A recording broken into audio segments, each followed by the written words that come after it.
하나님께 영광의 박수를 드리겠습니다. 오늘 찬양대 좌석 배치가 조금 다릅니다. 보이십니까? 랩런트가 앞자리에 섰거든요. 뒤에 우리 성도님들 뒤에 가리긴 한데요. 오늘 저는 찬양이 좀 다른 것 같습니다. 오늘 좋은 찬양 감사드리고요. 우리 랩런트들을 세우고 살리는 교회 응답을 누리기를 소원합니다. 우리 말씀 받기 전에 옆에 있는 분들하고 한번 인사하겠습니다. 이렇게 인사하겠습니다. 성도님은 소중한 하나님의 자녀입니다. 한 번 더 인사하겠습니다. 하나님은 하나님의 자녀를 책임지십니다. 아멘. 그래서 우리는 하나님이 우리의 배경이 되시기에 걱정할 이유도 없고요. 그리스도께서 전능하시기에 우리의 모든 문제는 오늘도 하나님이 응답의 통로로, 축복의 통로로 만들 것입니다. 저는 현장에 전도할 때요, 사람들과 함께 대화하는 것 속에 전도의 방법, 스킬은 아닌데 제게는 비밀이라는 단어가 제게는 굉장히 많이 부딪힙니다. 여러분, 진짜 비밀이 뭡니까? 나만 알고 있는 비법이요? 아니요. 진짜 비밀은 아무나 깨달을 수 없는 게 비밀입니다. 똑똑하니까 알고 많이 배웠으니까 아는 게 비밀이 아니고, 누구는 듣는데요 안 깨달아지고, 누구는요 듣는데 깨달아지는 것입니다. 제가 그래서 자주 하는 우리 설명 중에 하나가 운명에 대한 얘기와, 또 다른 하나가 눈에 보이는 것이 전부가 아닙니다 라는 얘기를 자주 합니다. 그래서 제가 전도하러 만나는 사람에게 자주 하는 질문이 그겁니다. 선생님, 눈에 보이는 것이 전부입니까? 라고 하면, 그게 눈에 보이는 것이 다죠. 그러면 선생님은 엑셀을 찍으면, 머리를 찍으면 뇌는 나오는데 생각은 안 나오는데, 그러면 선생님은 생각이 안 나오니 생각이 없는 분이십니까? 라고 제가 잘 놀립니다. 또 우리의 마음도요, 몸에 엑셀을 찍으면 우리의 심장은 나옵니다. 근데 우리의 마음은 안 나옵니다. 그래서 눈에 안 보이는 것은 없는 것이라면 선생님은 마음도 없는 분이시네요 라고 제가 자주 얘기합니다. 제가 비아냥거리는 것이 아니고요, 많은 사람들이 눈에 보이는 것이 전부인지 알기에 보이지 않는 세계를 놓고 깨달을 수도 없고 알 수도 없는 것입니다. 그것을 비밀이라고 얘기합니다. 하나님이 우리에게 영세 전에부터 하나님 우리에게 준비하시고 감추어 놓으셨다가 이 비밀을 우리에게 하나님께서 나타내 보이신 것입니다. 너무 감사한 건요, 능력 있고 똑똑하고 많이 배운 사람도 깨달을 수 없는 이 은혜가 하나님이 우리에게 은혜로 말미암아 우리에게 은혜를 주셔서 믿음으로 말미암아 믿어지게 하셨다는 것이 응답입니다. 그래서 이 비밀을 가진 사람은 다른 인생을 살 수밖에 없습니다. 여러분, 이 비밀이 없으니까 사람들은 눈에 보이는 거 가지고 전부인 양 살아가게 되는 것을 보게 됩니다. 제가 현장에 너무 안타까운 것을 보게 되었는데요. 여러분, 눈에 보이는 것이 전부인 줄 알면 현장에 어떤 안타까운 일이 생기냐. 어제 우리 랩런트랑 모임이 있어서 잠깐 말씀 전하는 중에 제가 예화를 하나 들었습니다. 여러분께도 한번 여쭤보겠습니다. 여러분 집안이요, 너무 유전적으로 똑똑해요. 다 똑똑해서, 그래서 그 집안에 있는 모든 사람들이 조금만 사실은요 노력해도 바탕이 워낙에 똑똑한 사람들이라서요. 그래서 그 우월한 유전자를, 사람들이 말하는 유전자를 물려받아서 여러분들이 똑똑할 수 있다면 복인 것 같습니까? 아니면 저주인 것 같습니까? 많은 사람들이 아마 그게 축복이라고 얘기할 겁니다. 근데 제가 현장에서 뭘 봤냐? 집안이 정말 똑똑한 분이세요. 집안에 엄마 아빠도 서울대 나오고 자기의 오빠도 서울대를 나와요. 자기 집안의 삼촌들도 서울대 나와요.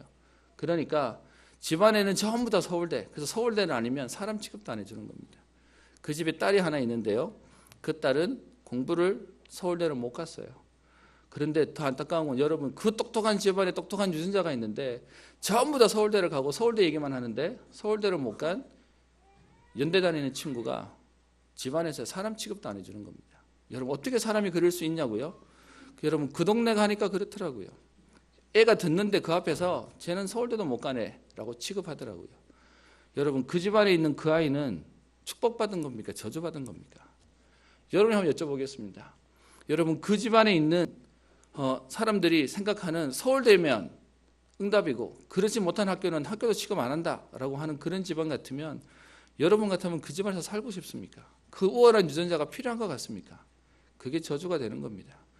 사람들은요, 이게 눈에 보이는 게 전문이지 아니까 그거 가지고 사는 겁니다. 너무 안타까운 건 그 집안에 있는 그 여자아이는 어디 가서 말도 못하는, 여러분 공부도 못하는 친구도 아닌데요, 연대의대 다니는데 집에서 사람 취급을 안 해주니까 내 눈 깔고 다니는 겁니다. 자기는 집에만 가면 죄인이라는 겁니다. 자기는 그래서 집에 들어가는 게 하늘에서 자기를 왜 여기서 태어나게 했는지 하늘이 원망스럽고, 자기가 거기 못 간 거에 대해서 한을 가지고 있다. 그래서 지금도 꿈이 뭐냐? 다시 재수해서 서울대를 분명히 가리라. 그래서 이 모욕을 벗어나리라. 그러고 살고 있는 겁니다. 여러분, 현장에 있는 진짜 문제가 뭔지 모르니까요, 눈에 보이는 것에 인생을 걸고 살아가는 게 현장의 모습인 것입니다. 여러분, 그래서 우리는 진짜 분명히 알아야 됩니다. 우리에게 생명 걸 만한 건 썩어져가는 눈에 보이는 것이 아니고요, 영적인 비밀을 알고 누리는 것입니다. 여러분, 그분들에게 아무리 얘기를 해도요 못 알아들어요. 그 아이가 받는 상처에 대해서 생각도 못하는 거예요. 여러분, 서울대를 나오면, 그러면 죄송합니다, 서울대가 나쁘다는 얘기는 아니고요, 그분들이 가지고 있는 생각 속에 서울대를 나오지 못한 저 아이는 우리 집안 사람도 아니고 우리 집에 저런 돌연변이야 라고 생각하는, 그래서 사람을 무시해도 되는 저것이요 정상적인 상황입니까? 근데 본인들은 전혀 못 느끼는 겁니다. 현장이 왜 이렇게 될 수밖에 없습니까? 영적인 걸 모르니까요, 너무 쉽게 판단하고 생각하고 결정해버리고 말해버리는 것입니다. 그래서 현장의 문제는요, 사실은 오래된 문제고요, 하나님 떠난 근본의 문제를 가지고 있는 것입니다. 그 문제들 속에 이것이 굳어지 않으니까 어떻게 해요? 사람을 죽이고 그 개인은 완전히 멸망 속에 잡혀 있는 것이 되는 것입니다. 제가 오늘은 학업에 대한 얘기, 학력에 대한 얘기를 했는데요, 반대로요, 그 학력이 아니라면 또 반대 경우도 있습니다. 어떤 경우도 있냐? 뭐든지 돈만 잘 벌면 돼요.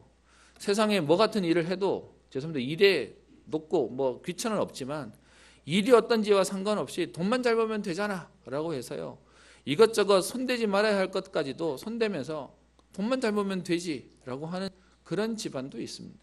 뭔 얘기입니까? 진짜 중요한 영적인 걸 모르니까요, 눈에 보이는 것 가지고 살아버리게 되는 것입니다.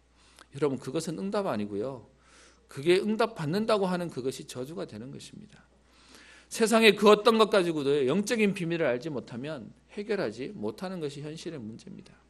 저는 그 집안 갔다가 돌아오면서요, 그 렘넌트 아이가 너무 마음이 안타까웠고요, 또 한편으로는 감사한 게, 사실 저는 제가 머리가 좋지 않다는 IQ를 보고는 되게 실망하고 충격받았거든요.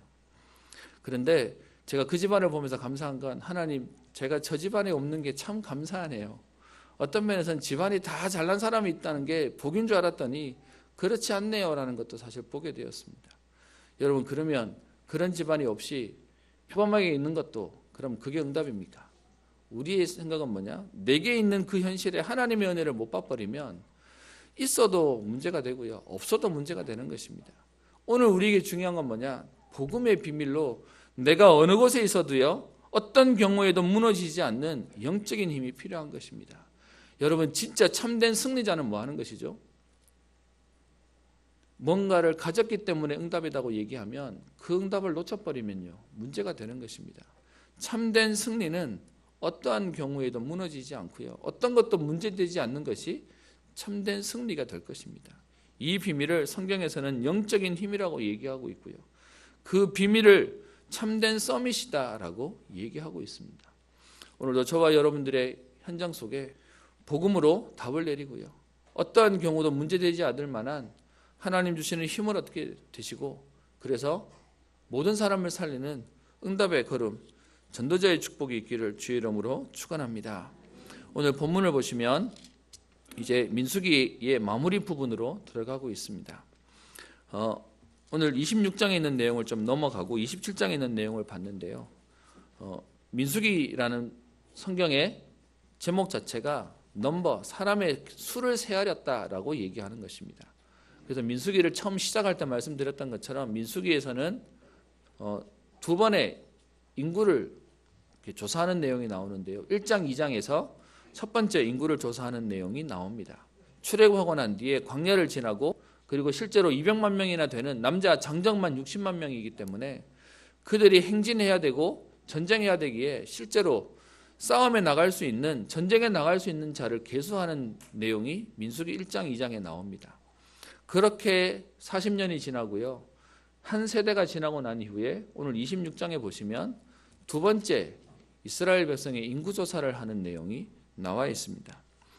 내용은 똑같이 얘기합니다. 26장 1절에 보시면 연병 후에 여호와께서 모세와 제사장 아론의 아들 엘르아살에게 말씀하여 이르시되라고 얘기합니다. 왜 모세와 아론이 아닙니까? 저 앞에 20장에 아론이 이미 죽었거든요. 그래서 그 후손인 엘르아살이 제사장이 되어서 지금 그에게 얘기합니다. 왜 이번에 인구를 조사하게 하냐라고 하면 이제 조사한 이 인구를 데리고 가나안 땅에 들어가야 되기 때문에 그렇습니다. 그래서 오늘 2절에 얘기합니다. 이스라엘 자손의 온 회중의 총수를 그들의 조상의 가문을 따라 조사하되 이스라엘 중에 20세 이상으로 능히 전쟁에 나갈 만한 모든 자를 계수하라라고 해서 26장 전체를 들여서 실제로 그 인원수를 계산했던 내용이 나와 있습니다. 뭐 이렇게 보시면 이렇게 가문별로 쭉 얘기들이 나와 있는데요. 결론을 보시면 오늘 26장 51절에 얘기하고 있습니다. 이스라엘 자손에 계수된 자가 몇만 명이요? 60만 1730명이었더라라고 얘기하고 있습니다. 여러분 1차에 조사에서 나왔던 인구를 60만 3550명이다라고 민수기서 2장에 보면 나와 있는데요. 거기에 비하면 숫자가 거의 유지되어 있습니다. 그런데 좀 다른 게 있다면 그들 안에 인구가 는 가문도 있고요. 줄어든 가문도 있습니다. 그 가운데 늘어난 가문은 유다 지파와 이사갈 스불론 지파는 그들은 전부 다 늘기만 한 지파가 되고요. 그리고 또 반대로 줄기만 한 지파도 있는데요. 루벤, 시므온, 갓 같은 지파는 줄게 되는 내용이 나옵니다. 지난주에 시므리라고 하는 인물이 범죄를 당하게 되니까 그들의 가문이 많이 눈에 띄게 줄었는데요. 원래 시므온의 가문은 1차 조사할 때 59,300명이었는데 2차 조사할 때는 22,200명으로 거의 절반 이상 가장 많은 감소폭을 보이는 지파가 되기도 했습니다. 이렇게 인구를 조사하라고 하는 이유를 성경에서 얘기하고 있는데요. 52절부터 56절에 보시면 이 명수대로 땅을 나눠 주어 기업을 삼게 하라. 수가 많은 자에게는 기업을 많이 줄 것이고 수가 적은 자에게는 기업을 적게 줄 것이니 그들이 계수된 대로 각기 기업을 주라라고 얘기합니다. 여러분 하나님의 응답은 얼마나 확실하냐. 40년 동안 더디온 것처럼 보이지만 이제 가나안 땅에 들어갈 것을 앞두고요. 실제로 그 땅에 들어가서 땅을 어디를 점령할지를 미리 준비하게 하는 것입니다. 여러분 하나님이 우리에게 주시는 약속은 분명히 성취되는 것입니다. 그래서 아직 오지 않았지만 우리가 믿음으로 그릇 준비하는 것이고 그 응답들을 준비하는 것입니다. 그래서 그 인원의 계수대로 광야를 지나오는 동안 불신앙한 가문도 있고요. 그 가운데 하나님이 축복하시고 응답 가운데 하나님이 부흥케 하신 가문도 있습니다. 여러분 그래서 우리가 광야교회 광야 생활을 하는 동안 우리의 믿음의 싸움을 통해서 가나안 땅에 들어가서 얻을 기업이 달라진다라고 오늘 성경은 말하고 있습니다. 그러면서 여러분 63절부터 65절에 보시면 이런 얘기합니다. 모세와 제사장 엘르아살이 계수했는데 그 계수한 자들 중에 64절에요. 모세와 제사장 아론이 첫 번째 조사할 때 있었던 계수한 이스라엘 자손들은 한 사람도 들지 못하였으니라고 얘기합니다. 그 얘기는 첫 번째 조사했을 때가 출애굽한 지 2년 2월 1일 날이었습니다. 오늘 26장에 나오는 두 번째 조사했을 때가 출애굽한 지 40년, 이거 정확히 날짜는 안 나는데요. 5월 이후다라고 보통 얘기합니다. 그런 38년의 시간 동안 하나님이 어떻게 하셨냐? 첫 번째 세대들이 다 죽게 만드는 겁니다. 그러면서 65절에 얘기하기를 여분네의 아들 갈렙과 눈의 아들 여호수아 외에는 한 사람도 남지 아니하였더라라고 해서 완벽한 세대 교체가 되었음을 얘기하고 있습니다. 여러분 세대 교체라는 얘기를 들으면 혹시 여러분 가운데 기대가 되십니까? 안타까우십니까? 오늘 그 상황 가운데요. 오늘 본문에 보시면 모세에게 하나님이 하시는 장면이 오늘 여러분가 읽었던 27장 12절부터 얘기하고 있습니다.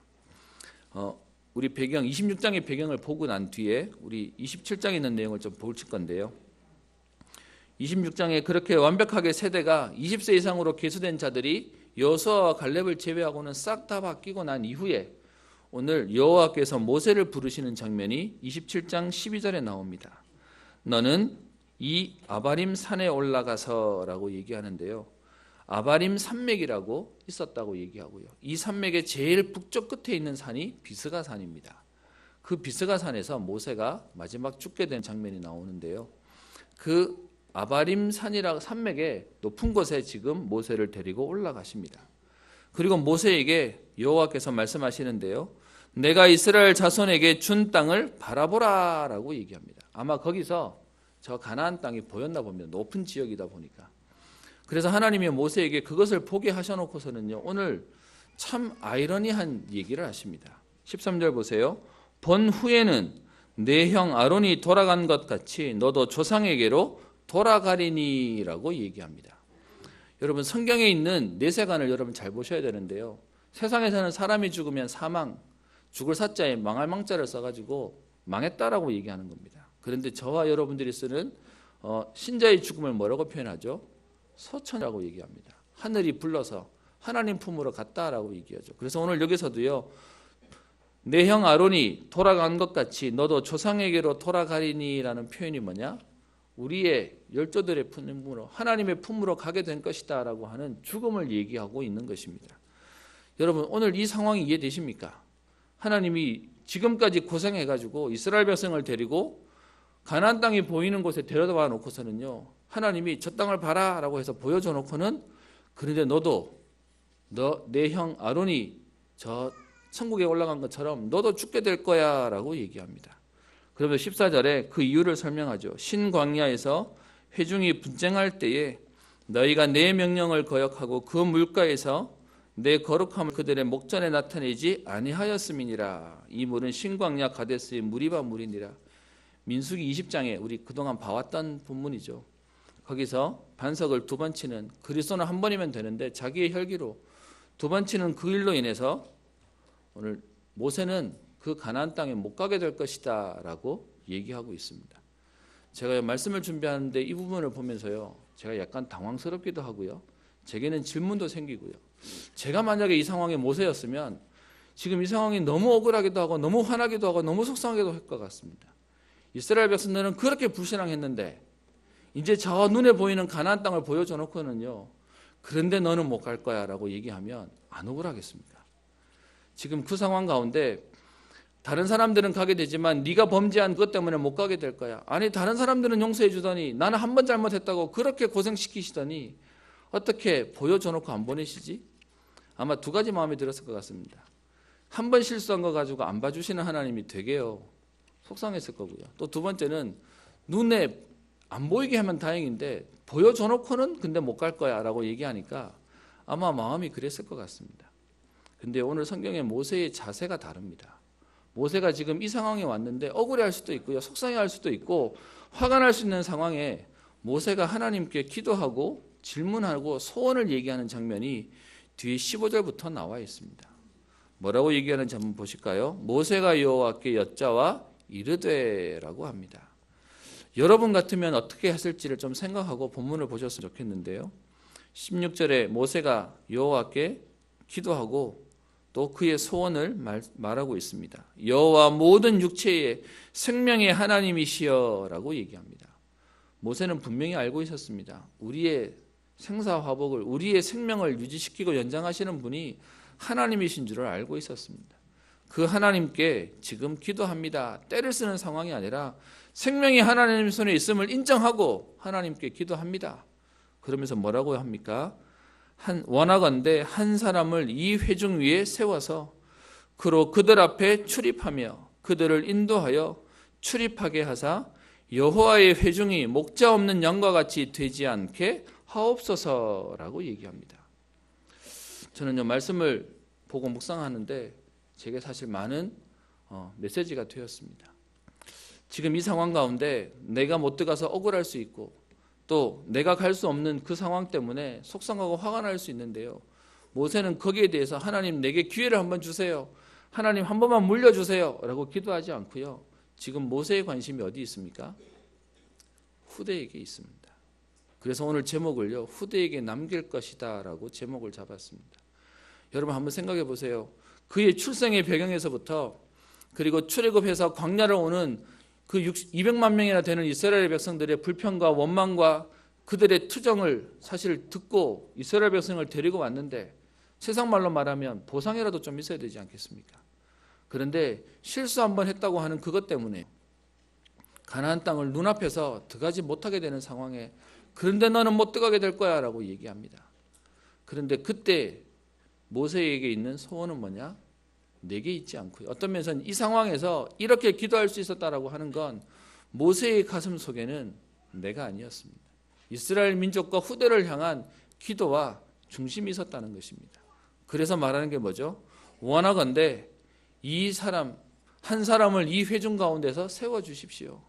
그 한 사람을 통해서 이스라엘 백성들을 인도하고 그들을 출입하여 여호와의 회중이 목자 없는 양과 같이 방황하지 않도록 우리의 후대들은 내가 못 간 저 가나안 땅을 정복하고 하나님의 약속하신 그 땅을 정복할 수 있도록 하나님 한 사람을 세워 주옵소서, 믿음의 후대를 세워 주옵소서라고 기도하고 있는 장면입니다.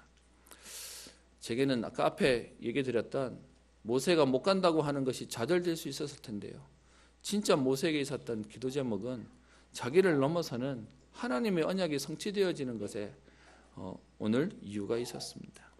그래서 모세가 지금 이렇게 기도했더니 이 기도하는 모세의 중심이 아마 저와 여러분들의 마음이고 우리 후대를 향한 우리 기도하는 성도님들의 마음일 것입니다. 이렇게 기도했더니 18절에 여호와께서 모세에게 말씀하시죠. 눈의 아들 여호수아는 그 안에 영이 머무는 자니 너는 데려다가 그에게 안수해라 라고 얘기하고 있습니다. 오늘 우리 성경에서는 그 안에 영이 머무는 자다라고 되어 있는데요, 이전 성경 개역 우리 한글 성경에서는 여호와의 신이 함께하는 자다라고 표현하고 있습니다.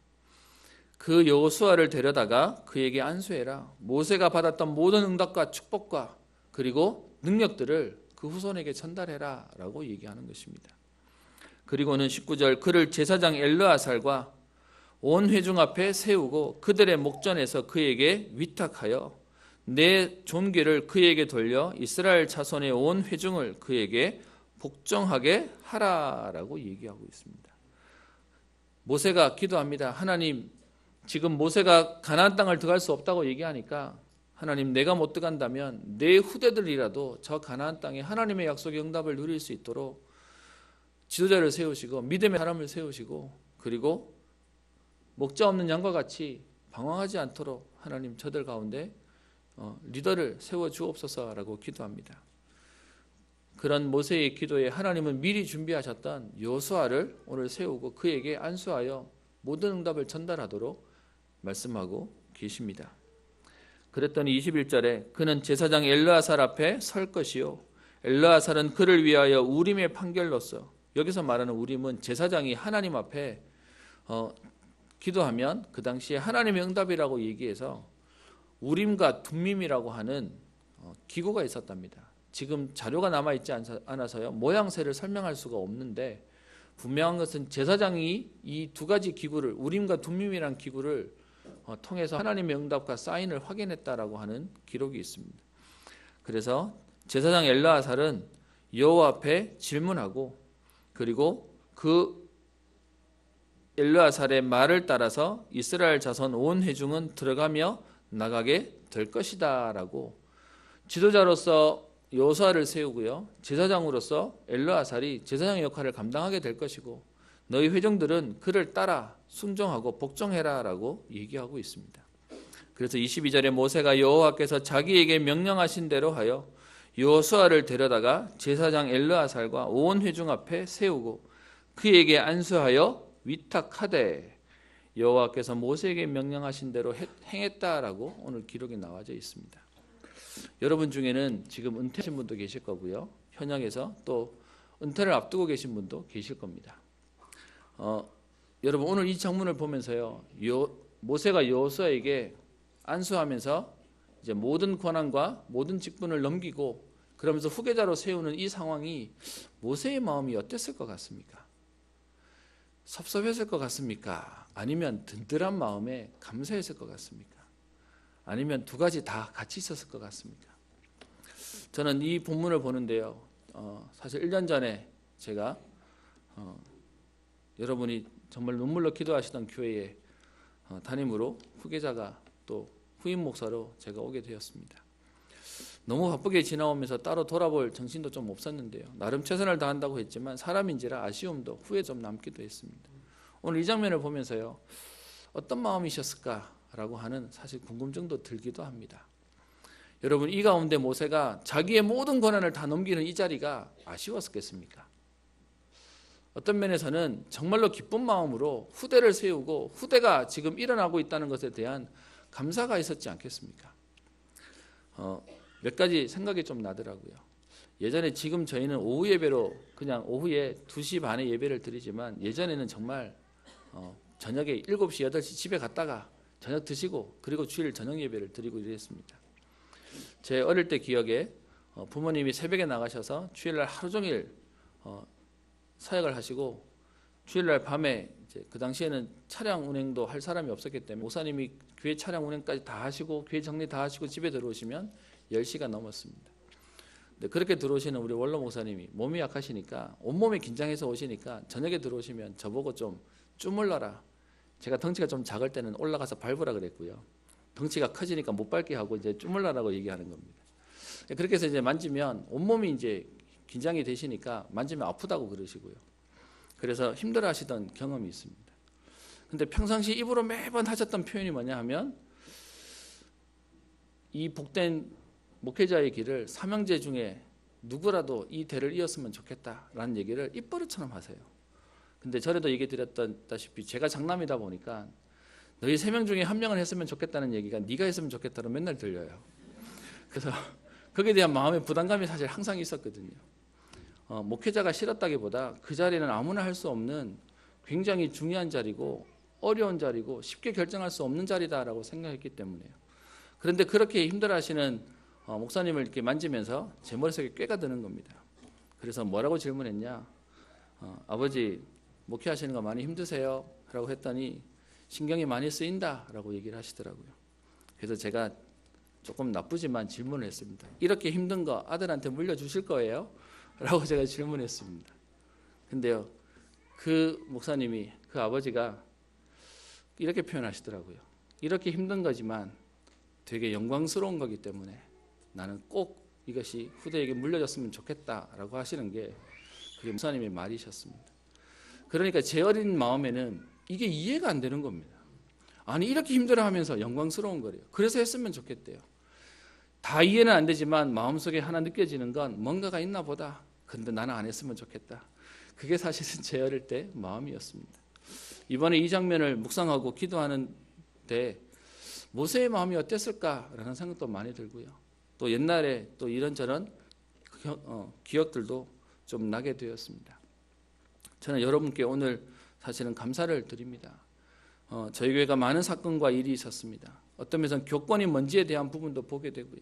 또 이 복음운동에 여러분들이 목이 날아간 목회자를 생명 걸고 도우셔서 여기까지 또 교회를 세우고 여기까지 인도받게 되었습니다.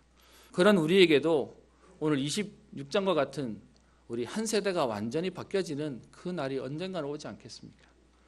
그러면요, 그 날을 놓고 우리가 섭섭해하거나 안타까워하는 것이 아니라 어떤 면에는 세계복음화의 언약이 우리 후대들에게 전달되어지고, 그래서 오늘 얘기하는 저들이 목자 없는 양과 같이 되지 않도록 하나님이 사람을 세워 회중 앞에 저들을 인도하며 출입하게 하는 믿음의 일꾼들이, 제자들이, 후대들이 일어나는 이 언약을 우리가 전달해야 되지 않겠습니까?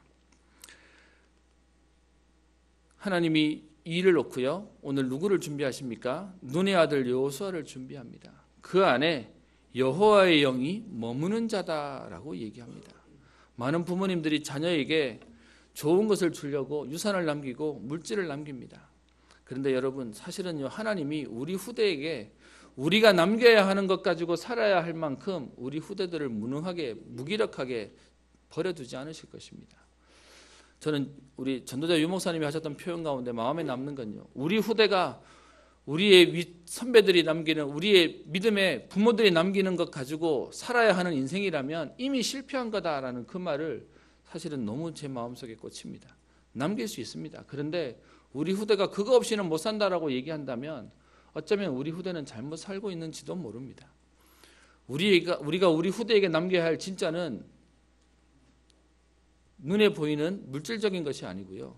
우리에게 오늘 믿음의 유산이 우리 후대들에게 남겨지고 우리에게 이 언약이 붙잡혀지는 시간 되기를 소원합니다. 오늘 모세가 여호수아를 놓고 지금 이 회중위에 하나님이 한 사람을 세워 주옵소서, 믿음의 사람을 세워 주옵소서라는 고백 속에 여호수아와 같은 그 안에 영이 머무는 자를 하나님은 준비하셨다라고 얘기하고요. 히브리서 11장 38절에 세상에 감당치 못하는 자를 하나님은 준비하셨다라고 성경은 얘기하고 있습니다. 지금 5월 가정의 달 속에 우리 후대를 놓고 또 우리 계속 기도하고 있는데요. 저는 여러분께 드릴 부탁이 있습니다. 우리보다 더 강한 후대를 놓고 많은 어른분들이 하시는 말이 있습니다. 나이가 들면 빨리 죽어야지라고 하시는데요. 아니요. 복음 가진 자는 오래 사셔야 됩니다. 여러분 아시는 성경에 가장 오래 살았던 인물이 누굽니까? 무드셀라입니다. 무드셀라가 성경의 기록 가운데 969세를 살았다라고 되어 있습니다. 그런데 그 무드셀라의 손자가 누구냐? 그게 노아입니다. 성경의 기록에 보시면 무드셀라가 언제 죽었냐? 노아가 600세 되던 해에 홍수가 일어나게 됩니다. 600년에. 그 홍수가 일어나기 한 해 전까지 무드셀라가 살고 있습니다. 왜 그러냐? 무드셀라는 누구를 보냐? 그의 아버지 에녹이 죽음을 보지 않고 천국에 올라가는 것을 봤던 사람이거든요. 그러니까 노아가 중요한 일을 해야 되니까 그 노아가 600세가 되어서 방주를 짓는 그 한 해 전까지 계속 하나님의 언약을 전달하는 믿음의 사람으로 무드셀라를 살려두신 기록이 성경에 있습니다. 그래서요, 저와 여러분들이 오늘 언약을 붙잡으시는 겁니다. 복음 없는 사람은요, 죄 짓지 않으려고 빨리 천국 가는 것도 나쁘지 않습니다. 그런데 복음 가진 저와 여러분들은 오늘도 이유가 있습니다. 우리 후대에게 이 복음의 유산을 남기고 믿음의 우리 후대들을 남기는 이 일을 놓고 우리는 달려가고 걸어가야 될 것입니다. 오늘 제목을요, 후대에게 남길 것이다 라고 하는 제목을 잡았습니다. 딱히 특정하지 않고요, 남길 것이라고 퀘스천에 대한 질문을 드려서 여러분이 정말 가슴속에 우리의 후대들을 놓고 우리의 다음 세대를 놓고 내가 할 수 있는 나의 사역, 나의 전도, 나의 복음에 대한 비밀들이 오늘 잡히는 날 되기를 소원합니다. 더 크고 강한 후대를 하나님은 주실 것입니다. 여러분, 어떤 면에서는 모세는 본인이 가지 못한 가나안 땅인데요, 억울한 마음이 아니라 그런데 우리 후손들이 그 가나안 땅을 점령할 수 있도록, 정복할 수 있도록 하나님 한 사람을, 믿음의 후대를 세워 주옵소서, 그게 기도였습니다. 여러분, 가나안 땅을 못 밟은 모세지만 이스라엘 백성들은 지금도요, 모세를 가장 존경하는 지도자로 꼽고 있습니다. 어떤 면에서 우리가 훌륭하기 때문에 우리는 후대들에게 말하는 것이 아닙니다. 오늘 영상을 몇 개 좀 준비했는데요, 그 영상 가운데 있는 사람이 참 못 배운 사람인데 내 후대를 위해서 본인 몸에 장애가 있는데도 불구하고 본인이 후대를 가르치기 위해서 공부하고, 그래서 정식 교사가 될 수 없으니까 보조교사로 평생을 헌신하며 가르쳤다고 하는 교사 선생님의 얘기도 하나 있었습니다. 여러분, 우리가 훌륭해서가 아니라 우리 후대에게 남길 믿음의 유산을 저와 여러분들이 남기는 것입니다. 어떤 면에서는 오늘 모세는요, 자기의 가족, 모세에게도 두 아들이 있었습니다. 그런데 모세는 자기 아들이 잘 되기를 바라지 않고요, 이 백성을 놓고 목자 없는 양과 같이 되지 않도록 후대를 놓고 기도하는 모습이 오늘 모세에게 나와 있습니다. 22절 23절에 모세가 여호수아에게 안수하고 그에게 모든 것을 위탁해 놓고, 그리고 여호와께서 모세에게 명령하신 대로 행하던 이 모세는 사실은 마지막까지 하나님 앞에 쓰임받았던 사람입니다. 이제 뒤에 민수기에 몇 장이 좀 남았지만 사실은 조금 간단하게 넘어가고요, 몇 주 뒤에는 우리 신명기를 보려고 합니다. 그래서 이렇게 여호수아에게 다 넘겨놓은 모세가 그의 인생의 마지막에 백성들을 향해서 그의 속에 있는 가슴과 진짜 후대에게 남겨야 될 세 편의 메시지를 신명기를 통해서 전달하고 있는 것입니다. 여러분, 우리는 우리 후대들에게 믿음의 유산을 남기는 것입니다. 어떤 면에서는 저희 은평교회는 우리 여러분들의 눈물이 담긴 교회고요, 여러분들의 헌신이 담긴 교회입니다. 우리 후대들이 정말로 복음의 이유를 알고 복음의 답을 가진 지도자들이 나오기를 소원합니다. 그래서 우리는 조금만 뭐 하면 되냐? 우리의 각인, 뿌리, 체질을 좀 바꾸면 됩니다.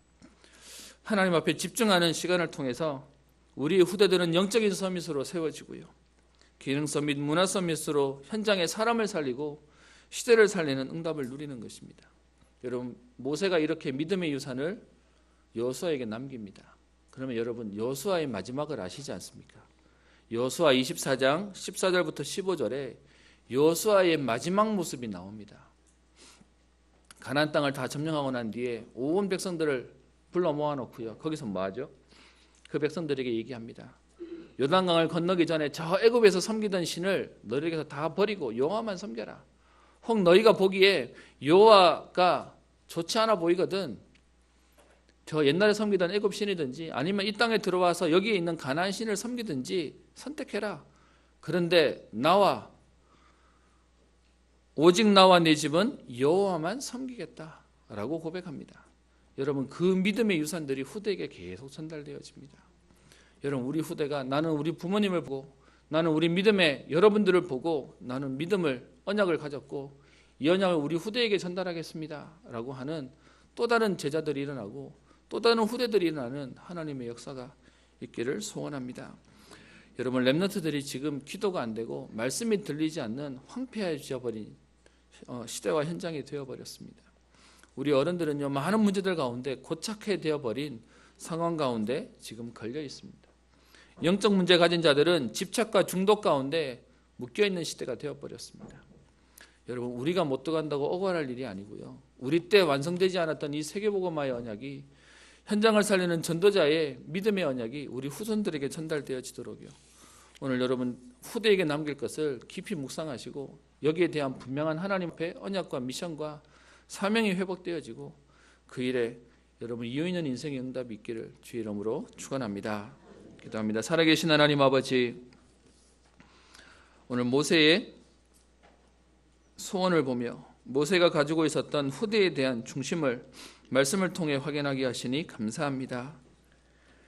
모세는 가나안 땅을 갈 수 없었지만 그것이 억울하거나 원망스러운 일이 아니라 다음 세대를 놓고 이 회중 가운데 한 사람을 세워 저들이 목자 없는 양과 같이 되지 않도록 기도하며 믿음의 후대를 세웠던 것처럼 하나님 아버지, 이 시간 기도하는 이분들 때문에 더 크고 강한 후대와 제자들이 가정과 가문 가운데 일어나게 하여 주옵시며 하나님, 주의 교회에 이 언약의 바톤이 전달되어져 지역복음화, 민족복음화, 세계복음화 영답을 누리는 전도자의 걸음 되게 하옵소서. 오직 나와 내 집은 여호와만 섬기겠다는 고백이 되어질 만한 인생을 살게 하여 주옵시며 주님 오시는 그날까지 각인 뿌리 체질이 바뀌어지는 치유와 집중의 응답을 누리게 하시고 더 크고 강한 후대들을 세우는 전도자의 걸음 되게 하옵소서. 감사드리며 살아계신 우리 주 예수님 이름으로 기도합니다.